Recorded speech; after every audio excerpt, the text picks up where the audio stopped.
essentially everybody is given exactly what it is they need to evolve. There are many different races.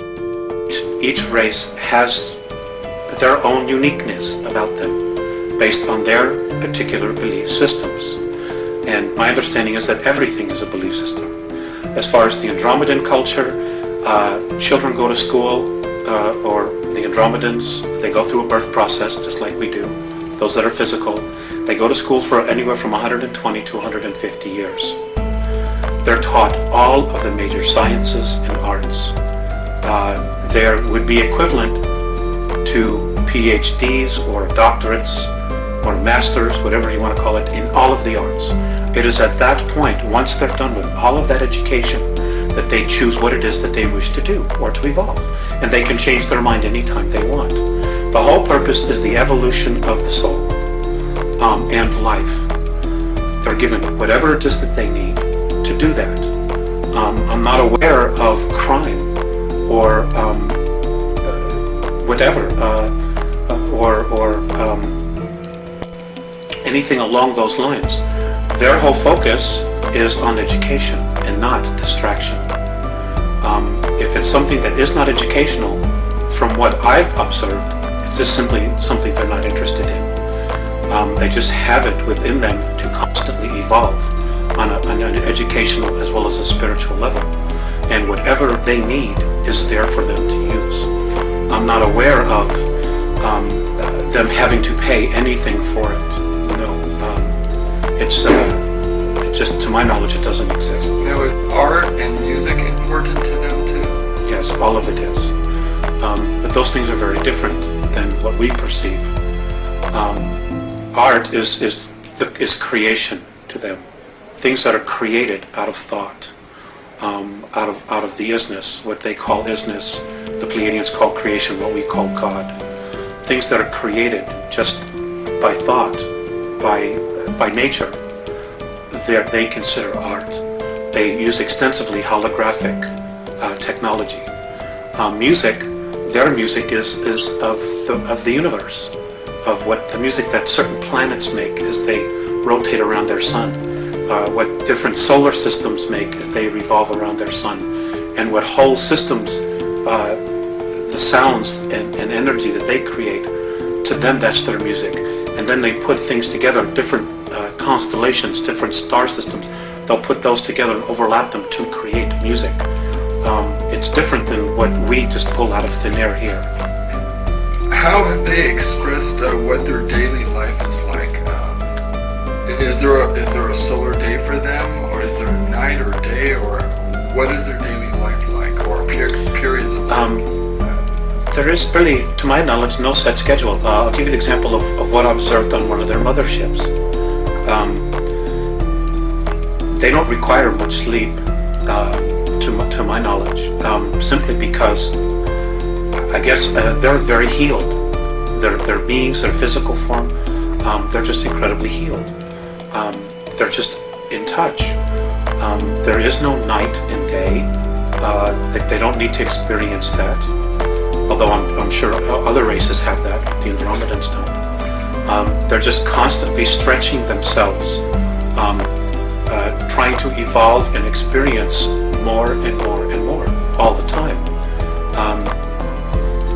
They're happy people. They don't have the extremes of emotions that we express here. In fact, I've been told that virtually few races in the entire galaxy express the realm of emotions that we experience here. They're just always in a very wonderful space. They're not a civilization that really judges. They do accept things the way they are, with the exception of when those things threaten their particular lifestyle or what they're about, their essence, and others, what other races might experience or perceive as a threat. Now, Alex, you said they're evolving spiritually. What do they want to evolve towards?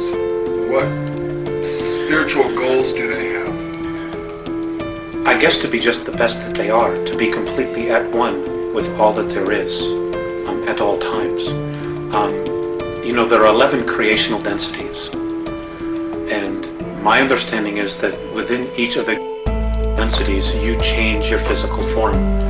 Their goal as a race is to go from the densities that they experience, which are 3, 4, and 5, I guess, to move to 5, 6, 7, and 8, and then from there 8, 9, and 10, and then to 11, and now the new dimensional realm that's being created, 12.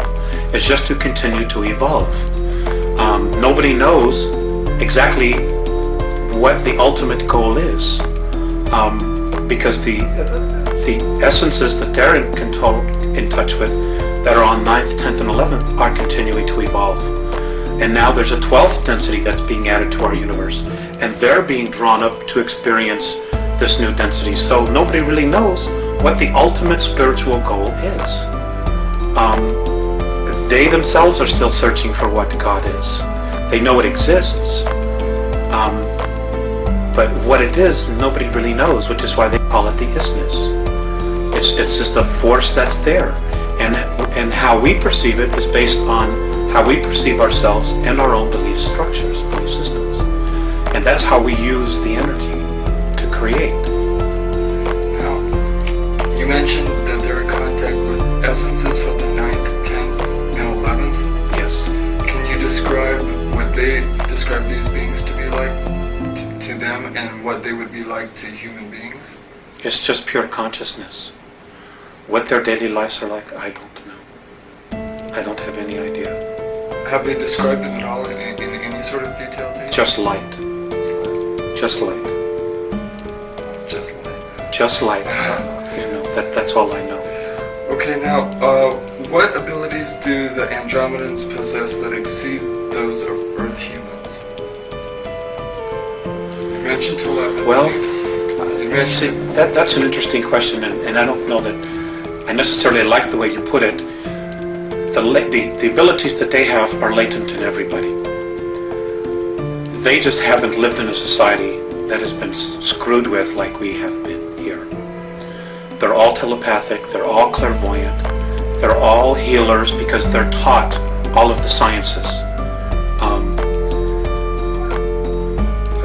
They're whole. I guess that's the only way that I can put it to you, is that they're completely whole. Every soul knows who they are, they know who they've been, they know what their reincarnational past has been. They as a soul have a personal agenda, which every time they incarnate, they're consciously aware of. So they know where they're going. They see improvement in themselves life after life after life. We, if we hadn't been so screwed with here, would have the same abilities. We could very much be where they are. But we've been manipulated incredibly for the last 5,700 years on an intense level every day. Our real manipulation really started about 14,000 years ago when the Orion group started manipulating our DNA structure. So it isn't that they're better, because they're not. We're just different.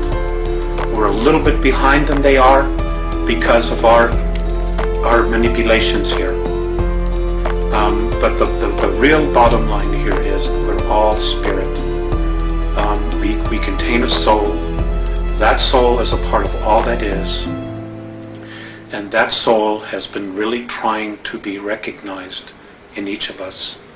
And it hasn't been because of the material and the belief systems that we have evolving around us being earth people, about being physical, and about the real truths of our essence, of our existence, of who we are, having been blinded from us, from our spiritual teachings, from the religions, and us being convinced that we're something that we're not, that we're physical, that we're animal form, and we're not. We're spirit. Our spirit animates these physical forms.